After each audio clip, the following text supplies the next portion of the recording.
Good afternoon to all. The crowd speaks to how popular the next presenter is, Amor Towles, who will be introduced by Sharon Weinberger. We'll make this brief as we are a little behind. Sharon is the executive editor for Foreign News at Foreign Policy and many other things also. We'll be up here in just a minute. I'd like to welcome all to the book fair. As you all know, there is no fees for the book fair.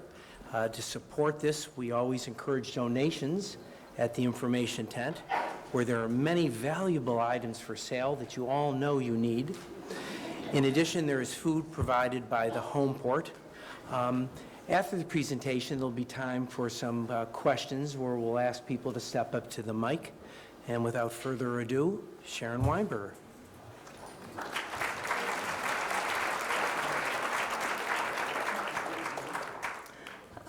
Thank you for coming here. So for many of us, mastering even one profession is enough for a lifetime. You know, many people I know have often imagined of leaving their jobs behind to pursue their dreams, to become a writer. But what's so amazing for me is Amor Towles actually did it, and with stunning success, of which many of us, I'm sure, are jealous of. I certainly am. He worked as an investment professional for over 20 years before turning full-time to writing, and now has 2 New York Times best-selling books under his belt. What's all the more impressive, at least for me, is how his experiences from his first career are still woven into his writing. In 1989, Amor had a fellowship to go to China for 2 years, but because of the Tiananmen Square massacre, the program was canceled. He ended up in New York, sharing an apartment with an old friend. And his very first night in the city, he met a few people who ultimately changed the course of his career and his life.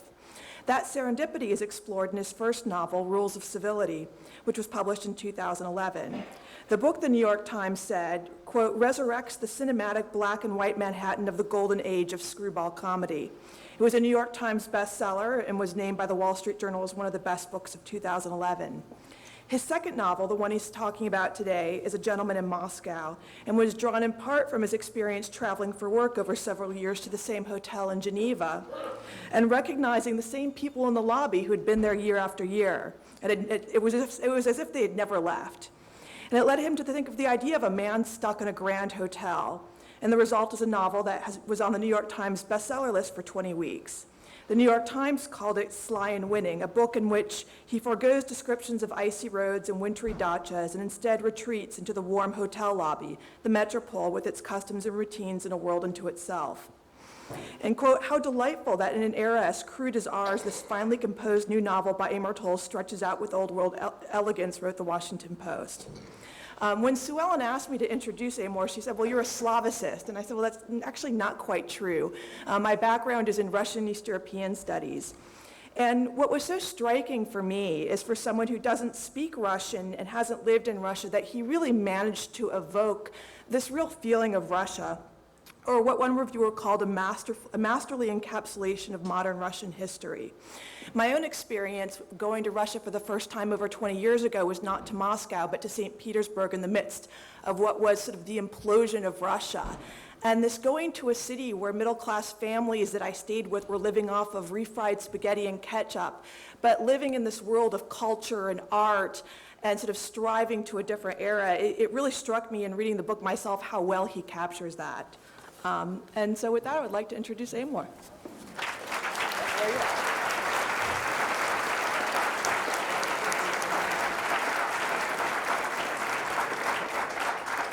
Thank you. I want to thank the festival for having me back. I want to thank Bunch of Grapes, who we love so much, for continuing to sell books here at the event. But most of all, I want to thank all of you for coming on this beautiful sunny day. I mean, really, you should be at the beach. Believe me, you should be at the beach. As many of you know, the premise of my relatively new novel, A Gentleman in Moscow, is a little odd in that it opens at a Bolshevik tribunal in the Kremlin in 1922, where a 30-year-old aristocrat is being interviewed. And in the course of this brief interview, it becomes clear that the Count wrote a poem as a young man that was very popular with the revolutionary generation. So he has some friends in the upper ranks of the party, as it were. But on the other hand, it's also clear that he's an unrepentant aristocrat. So as something of a compromise, the tribunal decides that the Count can go back to the hotel where he's been staying, and if he ever comes out of the hotel again, he will be shot. And with the snap of a gavel, he's marched out of the Kremlin, across Red Square, and through the doors of the historic Metropol Hotel, which is where he spends the next 32 years. And that's where I ask you to spend 32 years with him. Now, where did this odd premise come from? As was mentioned sort of a second ago in Flash, I grew up writing fiction in high school and college and graduate school. But when I arrived in New York at the age of 25, I ended up joining a friend of mine who had started an investment firm. And 20 years later, we were still working side by side. Now, ultimately, in working at the firm, my capacity was to some degree to be a spokesperson for the firm on the road. And so I would spend a week in any given year in a hotel in San Francisco, a week in a hotel in Chicago, a week in a hotel in London. And one year while arriving at my hotel in Geneva for the 8th time in a row, as I came into the hotel, I recognized some of the people lingering in the lobby. From the year before, it was as if they had never left. And I thought to myself, this is a nice hotel, but can you imagine if you actually had to live in it? And in the elevator on the way upstairs, I thought, actually, that's kind of an interesting idea for a book. A guy gets trapped in a hotel for a long time. And in my room, I took out the hotel stationery and I began sketching out the outline for this story. Now, right away, I knew that if I was going to take my protagonist and trap him in a hotel for 30 years, he shouldn't be there by preference. He should be there by force. And that made me think of Russia for some reason. I kind of made this little leap there, a little imaginative leap. But once I thought of Russia, I thought, it should be the Metropol Hotel. I had seen the Metropol Hotel when I visited Moscow in 1998. I hadn't stayed there, but the hotel's quite famous architecturally.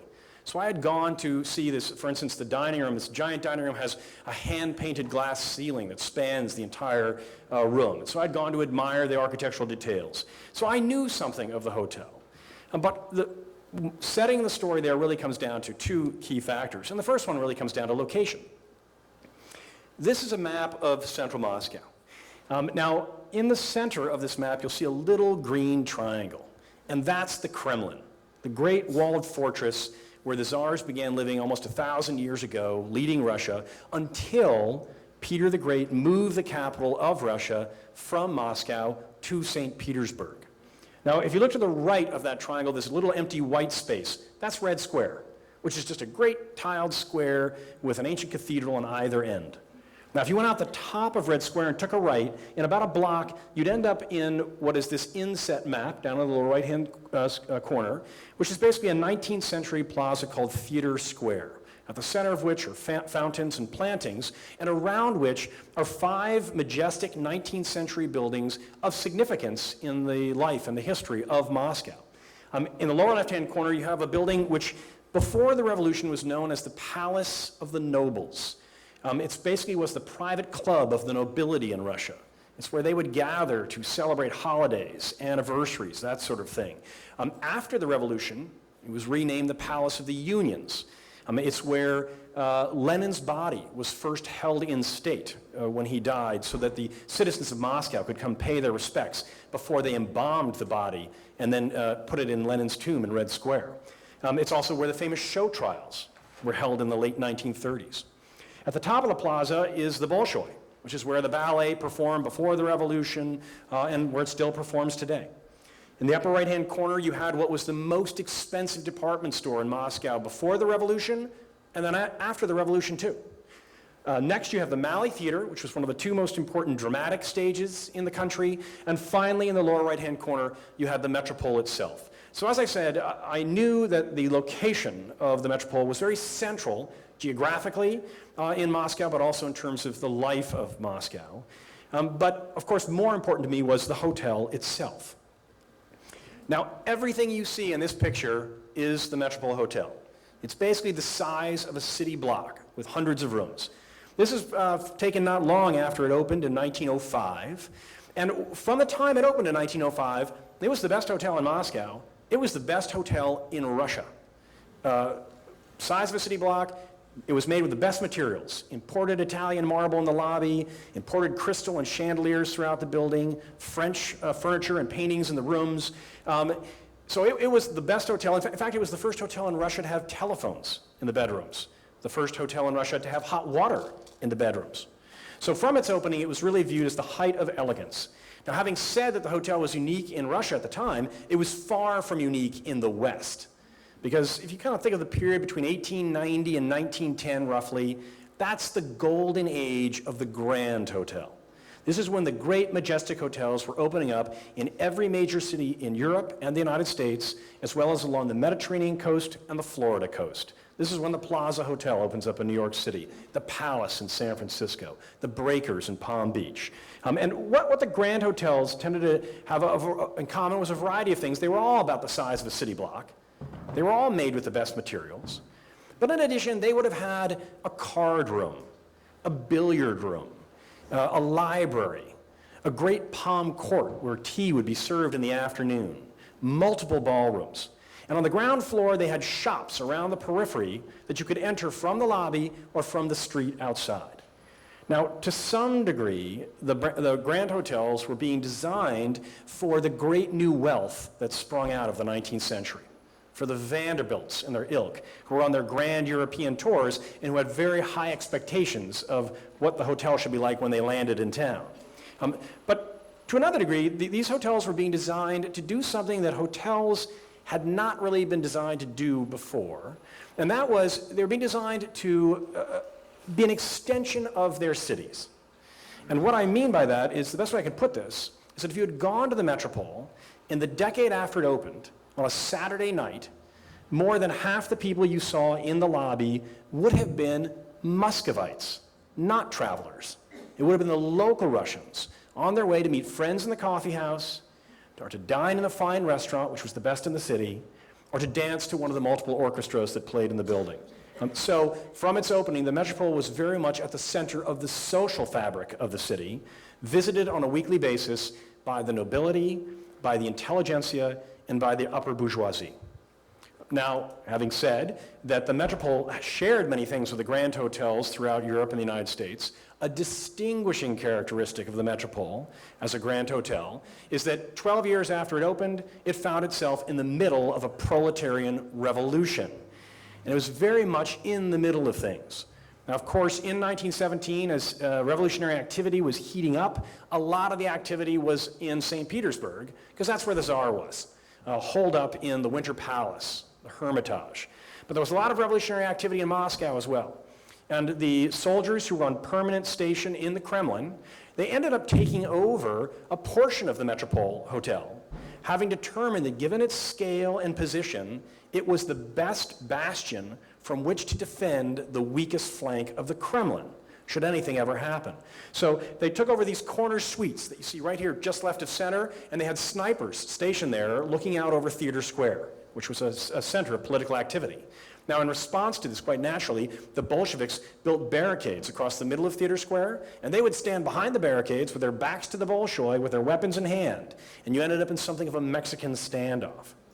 Now, in October 1917, things finally boil over. The revolutionaries in St. Petersburg storm the Winter Palace, and they seize the Tsar and his family. News of this reaches Moscow about 24 hours later. And when it does, the Bolsheviks in Theater Square decide enough is enough, and they bombard the Metropol Hotel with everything they've got, breaking every single window in the hotel. But they successfully drive the soldiers out of the Metropol, back through and out of the Kremlin, and the revolutionaries are suddenly now in control of Moscow as well. Now, we have an interesting first-hand account of these events from an American. John Reed, the great American journalist, was a famous lefty based in Greenwich Village, and he loved revolutionary activity of all kinds. So when he sensed that there might be a revolution in Russia, he left Greenwich Village, boarded a ship, took it across the Atlantic, and arrived in St. Petersburg in time to follow the soldiers right into the Winter Palace when they took it over on the first day. Now, which he recounts in 10 Days That Shook the World, and he, as you may know, was immortalized, these activities were immortalized in the Warren Beatty movie Reds, where he plays John Reed. Now, when Reed comes back out of the palace, he decides, I gotta go see what's happening in Moscow. So he boards an overnight train. He takes, filled with soldiers, and he arrives in Moscow just after the battle for Theater Square. And the first thing he does is he goes to the Metropol Hotel, because it's the only hotel that he knows by reputation. And when he walks in the hotel, he goes up to the front desk and he says to the captain, "Do you have a room to spare for me?"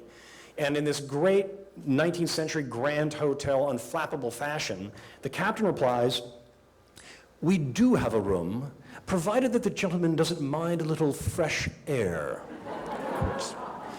Now, at this point, with the revolutionaries in control of Moscow and St. Petersburg, this does not represent the end of hostilities in Russia.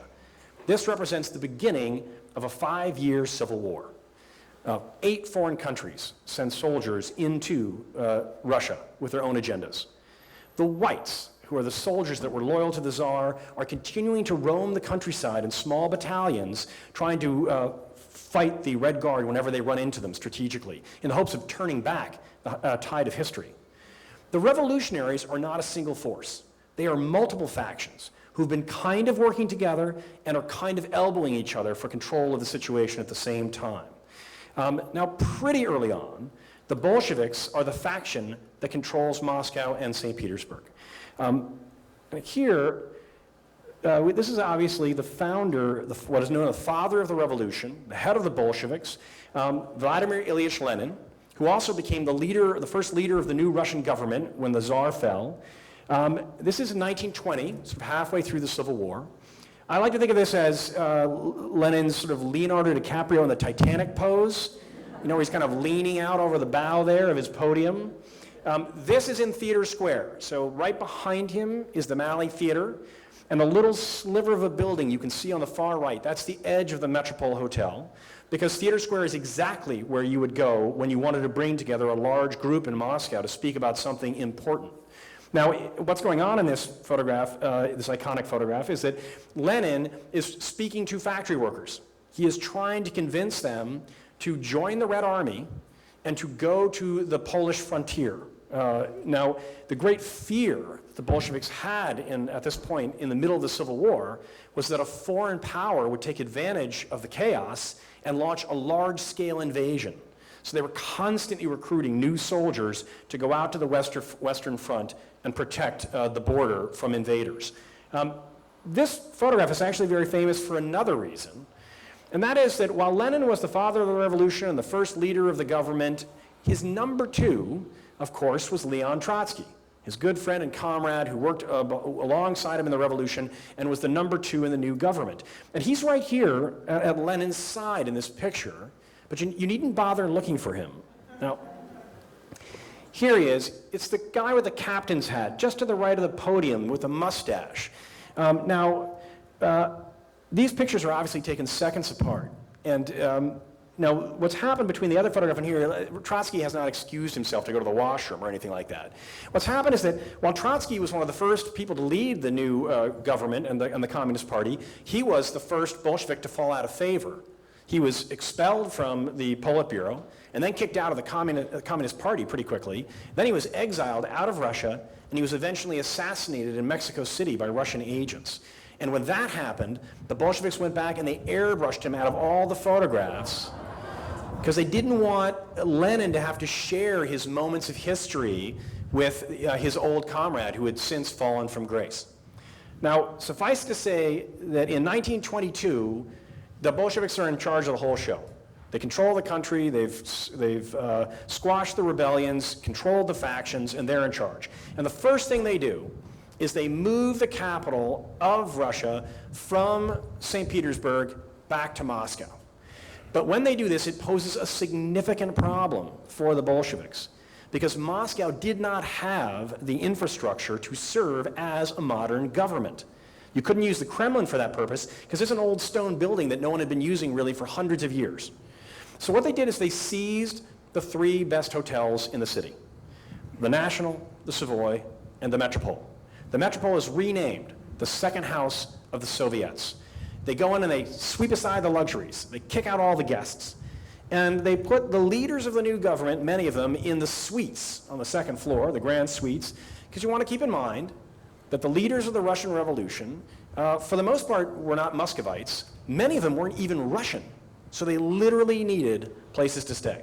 So they're put in the suites. But all the other rooms are empty too. And they become all manner of governmental agencies that you could imagine.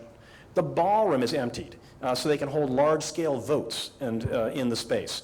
The fine dining room is emptied and filled with cots so that they can keep a small standing battalion on site at all times to protect the leaders of the government. So right at the first constitution of the new Russia is written in Suite 217 of the Metropol. Now, so right then and there, the Metropol is basically the largest bureaucratic building in the new Russia, and that should have represented the end of its life as a grand hotel. But an interesting thing happens over the course of 1922, and that is that the major Western European powers start to recognize the Bolsheviks as the legitimate government in Russia. Now, it took the United States more than a decade to come around to that point of view. But the European nations come around it quite quickly, because you want to remember that they've just spent 150 years throwing off kings, beheading them, in various forms of popular democratic uprisings. And so they sort of felt like, good riddance to the Tsar, it's about time. And they viewed the communists as the will of the people. So they recognized the government. And what that meant was that by the end of 1922, ambassadors start showing up in Moscow. Trade representatives from the major Western European powers show up in Moscow. Corporate executives from the biggest corporations in Europe and the United States come, eager to establish ties early so they can do business with the new regime.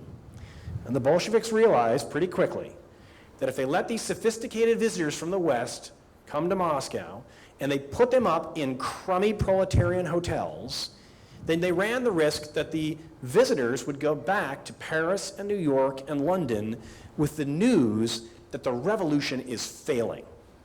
So, the Bolsheviks kicked all the party guys out of the Metropol, and they began restoring it to its pre-war glamour.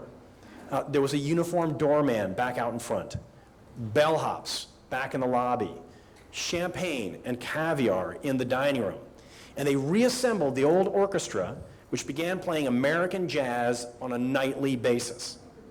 Now, initially, the restored glamour and liberty within the walls of the Metropol is reserved for foreigners. An ordinance is passed in the city of Moscow forbidding any Russian citizen from going into a foreign designated restaurant or hotel, of which the Metropol is example number 1. So it's just foreigners inside the building. Oh, that's going to be a problem, but we'll figure that out. Oh, there we go. Excuse me, what was I just saying? So it's just foreigners. But the citizens of Moscow reclaim the Metropol, and this occurs in 2 waves. Initially, the first wave is that the leaders of the Communist Party start hanging out at the Metropol. They decide, this isn't such a bad place. The food's pretty good, the liquor's good, the music's good. So they're hanging out there, dining, meeting with proteges, their mistresses, having a fine time in the hotel. Now, I think if you ask many Americans, what percentage of the Russian population were communists in the 1920s, and the 30s, and the 40s, right up into the Cold War in the 50s? Many Americans would say, I don't know, 90%, 3/4, certainly more than half. In reality, only about 10% of the Russian population were members of the Communist Party. Now, this is not because the other 90% didn't want to be members of the Communist Party. This is because the other 90% weren't allowed to be members of the Communist Party. At the time of the First World War and the Revolution, membership in the Communist Party was a badge of ideological honor. If you were a member of the party, it's because you could quote your Marx and Engels, you had probably printed pamphlets in the years before the war, you'd organized trade unions, you'd probably done some time, and that has what has earned you your place in the party. But after the revolution, pretty quickly what happened is that membership in the Communist Party became a gateway to privilege. If you were a member of the Communist Party, you had access to special apartment buildings with larger apartments that you would not have to share with other families. If you're a member of the party, you had access to special grocery stores, where not only was there bread and milk on a daily basis, there were delicacies of various kinds. If you're a member of the party, your children were given better opportunities. If you're a member of the party, you were treated better by the judicial system, generally. So for most of the Soviet era, membership in the Communist Party was a huge advantage to you and your family, and so membership was doled out very selectively to those individuals who had paid their dues and proven their loyalty to the powers that be. So let's suffice to say that this group is hanging out in the Metropol despite the prohibition because they can do whatever they want. But the second wave is a bigger wave. And what brings this about is a financial crisis. So what I want you to remember is that at the time of the revolution, Russia was the most backward of all the major Western European nations. At the time of the revolution, 95% of the Russian populace was illiterate.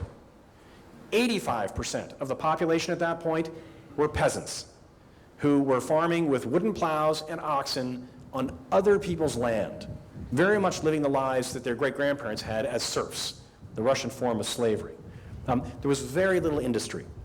So after the revolution, the Bolsheviks, one of their first goals was to vault over decades of failed investment and to bring Russia back into parity with the other great Western nations through a rapid industrialization effort, which was known as the 5-year plans. Now, the big problem that the Bolsheviks had is that Russia did not have the equipment or the expertise to industrialize. Luckily, the West, the major Western nations, were perfectly willing to sell their expertise and equipment, including the United States, to the communists, but they didn't want the new Russian currency in exchange for those goods. They didn't want an IOU. What they wanted was hard currency. And what that means is that they wanted the Swiss franc, the US dollar, the British pound, or gold. Initially, the Bolsheviks had a significant warehouse of hard currency that they had seized from the aristocracy, and they were using that to fund the 5-year plans, but they began to run out, threatening the modernization effort. Now, the good news at that point was that there was still a lot of hard currency in Russia. It's just that it was under the mattresses of the civilians. The citizens of Russia didn't totally trust the new Russian currency, which was experiencing incredible inflation. And they had learned pretty quickly that foreign currency could be used very effectively on the black market to buy essentials for their family. So they were hoarding their currency in their houses, homes. So the Bolsheviks came up with this ingenious compromise. They said, okay, we are going to once again open the foreign designated restaurants and hotels to all the citizens of Moscow, provided that when you eat at the restaurant at the Metropol, you pay your bill in foreign currency. And through that compromise, the Bolsheviks rake in the hard currency they need to complete the modernization of Russia, and the citizens of Moscow once again reclaim the glamour and liberty within the walls of the hotel. Now, just in case you think I'm making this up, and I'm not above that, I should add, what I want to do is I want to read for you a quick passage from the Memoirs of Eugene Lyons. Now, Eugene Lyons was the United Press International correspondent in Moscow in the late 20s and early 30s, and he spent a lot of time at the Metropol because the bar at the Metropol was the preferred watering hole for the British and American journalists from the Revolution right to the time of the Cold War. So they all spent a great deal of time there. They all talk about it at length in their memoirs. And so Lyons, what he's going to do here is he's describing what's going on inside the hotel in the early 30s. And I want you to remember that's a few years after the great famine in the Ukraine, a time of great shortages in Russia where millions died, and it's a few years before the great purges start to ramp up. So in the middle of this very challenging decade for the Soviet citizenry, this is what's happening inside the walls of the hotel. The Metropol was the new social center for the bourgeois colony. Its main restaurant was a Russian peasant's dream of capitalist splendors. Immense candelabra, oversized lights, heavy furniture, a jazz band of symphony orchestra proportions.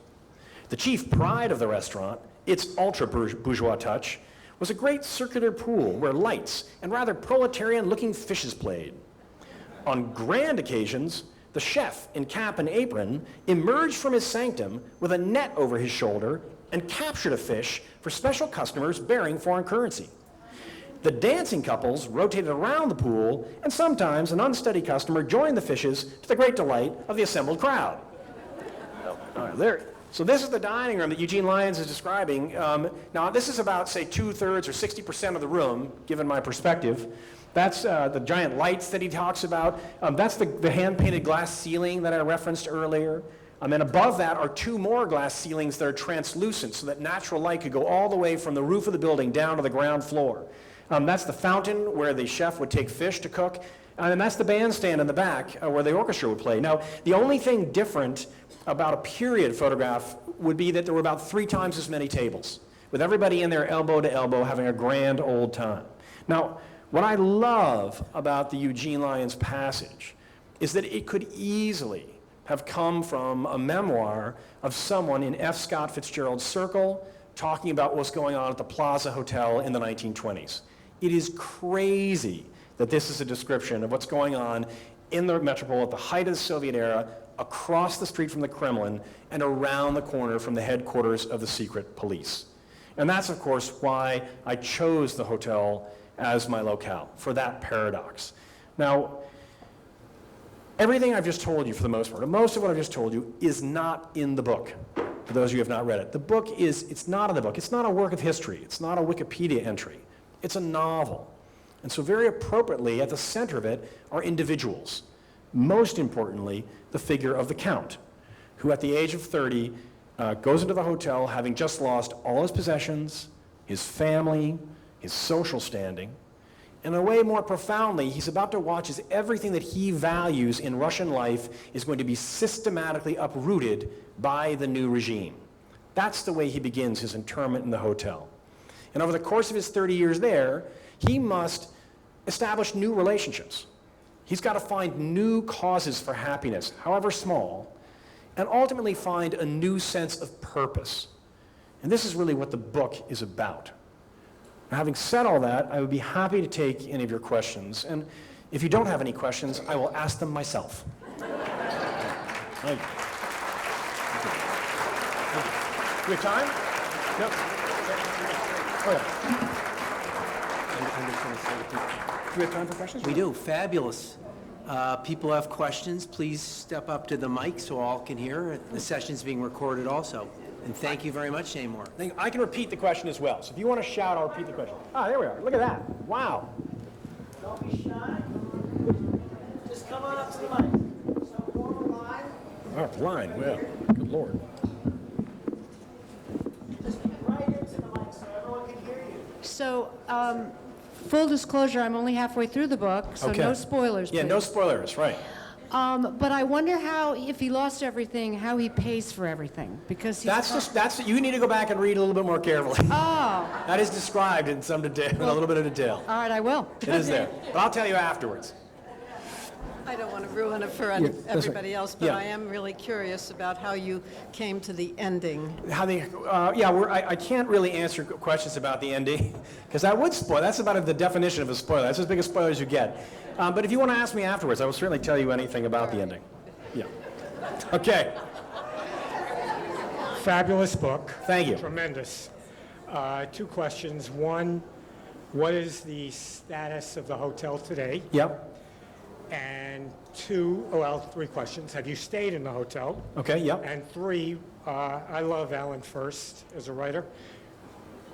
Any kind of influence there in your work? Okay, so I'll go backwards. The first is not a big influence, although I certainly have read his work and think he's great. I think he's a terrific person. He writes, obviously, a very different kind of book. There's an espionage sort of element, a thread in this novel, but it's not a work about espionage in the way that his fine work is. And obviously, he's an extraordinary period writer, one of the best. The hotel still exists, very much so.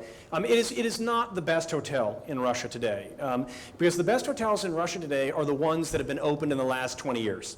Under the era of the oligarchs, every major hotel chain has opened up a luxury hotel in Russia, in many cases in glittering new towers with Wi-Fi and spas and the whole thing. And Metropol is one of those sort of old ladies, sort of this grand old hotel that didn't get fully taken care of, is a little quirky, but it's still a terrific place to visit, to dine, to stay in. Did I stay there? As I mentioned, I went there briefly. I walked through it in 1998, long before I wrote the book. When I started to write the book, I decided I would go live in the hotel for a week, but not until the first draft was complete. And that's what I did. I waited until the first draft was done, and then I went and stayed in the hotel. Which begs the question, why would I do that? Why would I put it off? And that really comes down to my experience and my instinct is that you want to be careful with applied research in imaginative work. Applied research is, some knowledge and some history can be great to spark and spur the imagination, but in a way too much research starts to pave over the imagination. And so I really want to push back on that kind of work until I've had a chance to fully imagine and invent the entire landscape, and then use some applied research at the end of my process to kind of fine-tune some elements and to rethink about some other things. I'm actually going to tell you one other quick thing related to this. I appreciate your patience. One of the things that I did when I went to the hotel is that I brought with me first-hand accounts of particularly famous Americans who had stayed in the hotel in the 20s, 30s, 40s, and 50s. I collected them and then brought them with me, having not read them. John Steinbeck, E.E. Cummings, Lillian Hellman, all these journalists. And as I was going through those first-hand accounts, and as I was preparing them, I should say, I had this sort of flashback to something, which is a Martha's Vineyard story. When I was about 10 years old, I threw a bottle with a note in it in the ocean off the coast of Westchop, where I grew up. And, expectation in the note, when this lands in China, please, send a note back to me. And so a couple of weeks go by, we get home at the end of the summer, and there's all the mail, stacked up that's been delivered at the end of the summer. And my mom's going through it, and there's this envelope this big from the New York Times, in typewriter, typed out the thing, and it's to me. And so my mom's like, there's a letter for you from the New York Times. So I opened it up, and it turned out that the managing editor of the New York Times had found my bottle and on Martha's Vineyard and had replied. So it opens up by saying, I'm afraid that your bottle did not make it to China. That's like the first sentence. So this is a gentleman named Harrison Salisbury, and Harrison Salisbury, he invented the op-ed page in the New York Times. He was America's correspondent in Hanoi in the Vietnam War. But after the Second World War, he was the New York Times correspondent in Moscow from the end of the war into the Cold War. And he lived at the Metropol Hotel. So I ended up, I took that with me too. And so as I was going in Russia, having finished the first draft, I went going through those first-hand accounts. That was a lot of fun. And the first thing I discovered was that the hotel was crazier than I thought, which is great news. But so Salisbury, I ended up putting him in the story. So in the second draft, he shows up at the end of the book, and he plays this very key role. The Count needs a fedora and a trench coat at some point, and he steals them from Harrison Salisbury, which is a tip of the hat to this old friend of mine, I guess. But please, thank you. Thank you. Thank you. Go ahead. I wanted to ask you about your research, and you've obviously answered a lot of that. Some of it, But yeah. What about historical research? I mean, do you have a background in Russian history? Sure. Did you study a lot of Russian history? Okay. Where did this come from? Yeah, so the question is about research in the case of this book. I don't pick a topic, research it, and then write the book. I don't do that. What I do is I pick a topic that I'm already fascinated in. So, Rules of Civility, set in New York in 1938, well, I had been a fan of the 20s and 30s since my youth. So when I set out to write that book, I had spent 20 years watching the movies, reading the novels, studying the paintings, listening to the music, 30 years.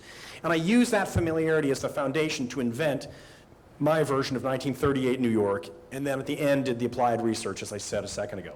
Similar kind of thing in the case of A Gentleman in Moscow. I was a long-standing fan of Russian literature initially, and then I became a fan of the Russian avant-garde, and then of the sort of interested in the life in the Soviet era. So by the time I sat down to write this book, I really had 2 decades of taking in information and art about the country, and that's what I used as the foundation.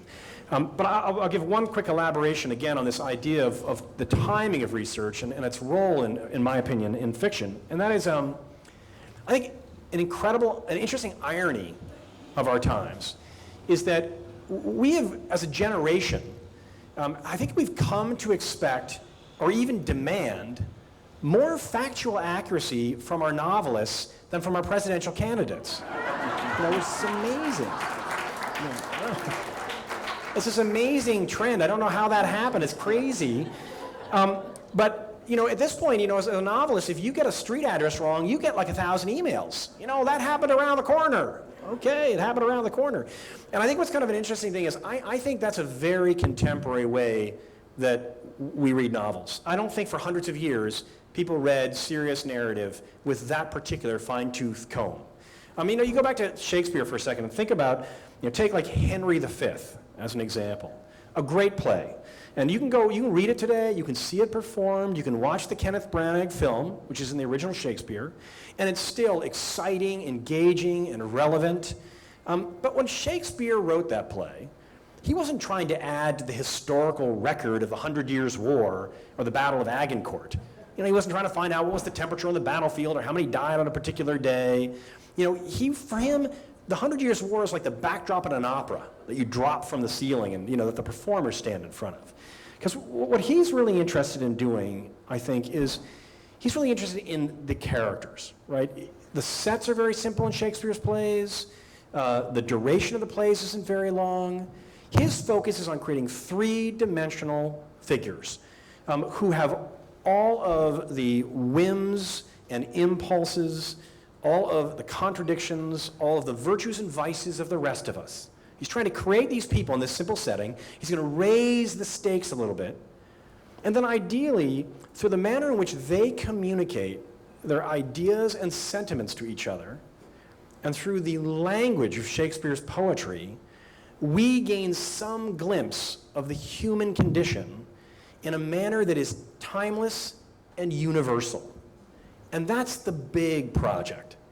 And again, I think the sort of the heavy-handed research can really get in the way of that principal job of the serious narrative writer, which is to bring life to the characters and let them bring the life to the book to life for the readers. That's the way I see that. But please, go ahead. Thank you. It's a wonderful book. Thank you.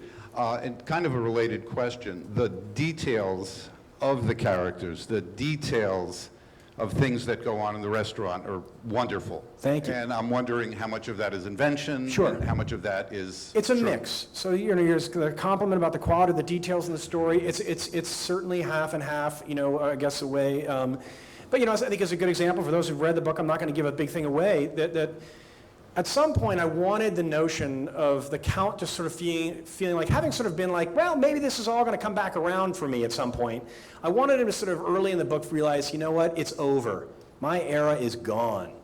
And I wanted something that would really bring that home to him.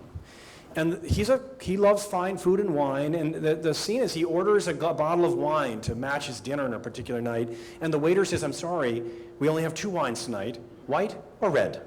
And the guy's like, what do you mean? The Count said, what do you mean? Well, I want this particular wine. He's like, nope, sorry, white or red. And so he calls over the maitre d' and says, this waiter, he won't let me have my wine. And the maitre d' takes him down to the basement and explains that someone has filed a complaint, that the famous wine cellar in the basement of the Metropol, filled with all these grand European wines dating back, over half a century, that they saw it as elitist. First of all, it's effete, it's part of the noble era, and it's also got speculative pricing attached to it. It's clearly not, related to one, an equal society. So they've gone down and they've removed all the labels of the wine, and every bottle's the same price, And so that's made up. So, it's made up, right? So, so, I don't know. So some things were, something right, something, but, this is kind of an interesting thing along these lines is at a critical moment, again, early in the book, the Count's feeling a little dispirited, and he's kind of saved in a way by this, he meets a beekeeper, and he gets kind of interested in the bees and the making of the honey, and it has influence on him in this important way, and in this scene, the Count is talking and with the old beekeeper, and the Count says, this honey, it tastes like the lilacs over by the Alexander Gardens. And he says, well, that's what happens, with bees. The boys go out, they visit the lilacs, they come back, and when the boys bring them back, they get, the honey tastes like lilacs. And, the book comes out, and time goes by, and I receive an email. I get, emails from readers, which is terrific. And I receive this very genteel email from this very nice person saying, I really enjoyed your book. It meant a lot to me. It moved me. But I do have to alert you to the fact that the boy bees do not go and get the pollen. It's the girl bees who do that. not the boy bees, you know. So, you know, so in the paperback edition, the girl bees are going to go get the pollen, not the boy bees, you know. But so sometimes you get those little details wrong too, so you got to be ready for that. But yes, please go ahead. So I also love the book. The writing is absolutely gorgeous. Thank you. But I want to focus in on one line that struck all of us, which was the Count gets a piece of advice from his father that he talks His about. godfather? Okay, yeah, go ahead. He says, you can either be resigned to your life or reconciled to it. And that really stuck with us. And I'm just wondering, is that a piece of advice that someone gave you, or how did you come up with that? 'Cause it's such a beautiful image. Yeah, okay, yeah, and I guess, I mean, that sort of strain of advice starts with his godfather saying you either master your circumstances or you're going to be mastered by them, and that kind of influences the Count a great deal. All those things, you know, anytime, almost I say 95% of the time, if somebody comes up to me and says, you know, this line, I love this line, I underlined it, or I wrote it down, or I meant it a lot to me, or I thought it was so shrewd or wise or whatever, 95% of the time, I never would have come up with that notion in my own life. It's not from my life. It's not something that would pop into my head. I wouldn't say it to my children. What's happened is that, you know, you invent this person, this figure, with his own background, his own personality, his own knowledge, and then you put him in a situation that you have not been in. And you're trying to imagine, what would this personality with that background do in this situation? And that's where most of those come from, is the Count would suddenly go, oh, you know, people are da-da-da-da-da. And I'm like, oh, that's great. Well done, Count. You know, yes, that's just the way it is, you know? So, you know, I'm practically writing it down myself. You know, that's very good. But, you know, that's where those come from. And so yeah, it's not out of my head in the pure sense. Please.